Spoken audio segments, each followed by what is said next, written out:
Thank you. Please. Thank you. Good to see this cabinet and staff together here.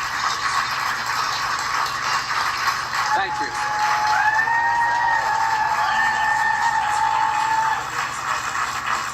Thank you, thank you, thank you. Please.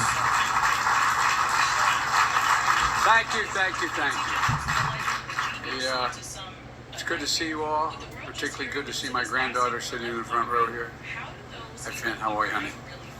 For over 200 years, America has carried on the greatest experiment in self-government in the history of the world. And that's not hyperbole, that's a fact. We're the people. The people vote and choose their own leaders, and they do it peacefully.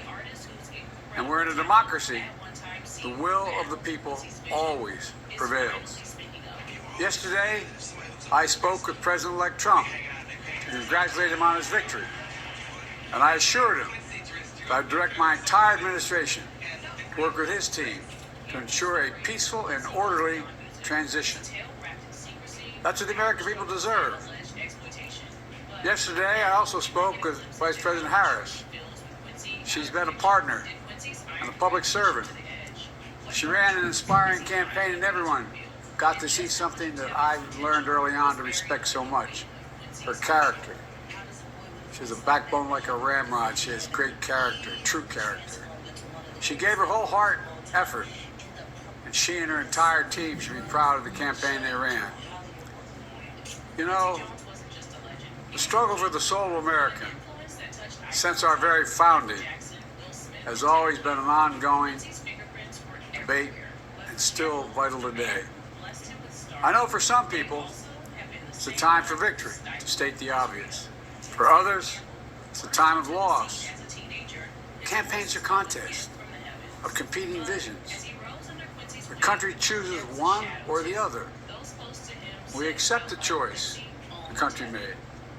I've said many times, you can't love your country only when you win. You can't love your neighbor only when you agree.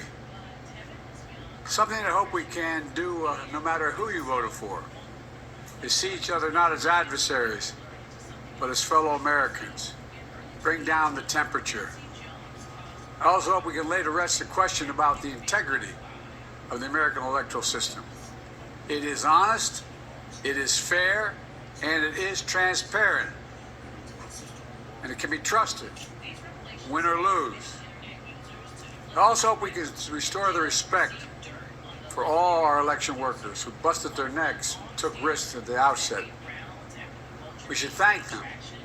Thank them for staffing voting sites, counting the votes, protecting the very integrity of the election. Many of them are volunteers who do it simply out of love for their country. And as they did their duty as citizens, I will do my duty as president. I'll fulfill my oath, and I will honor the Constitution. On January 20th, we'll have a peaceful transfer of power here in America. To all our incredible staff, supporters, cabinet members, all the people who've been hanging out with me for the last 40 years, God love you, as my mother would say. Thank you so much. You put so much into the past 4 years. I know it's a difficult time. You're hurting. I hear you and I see you.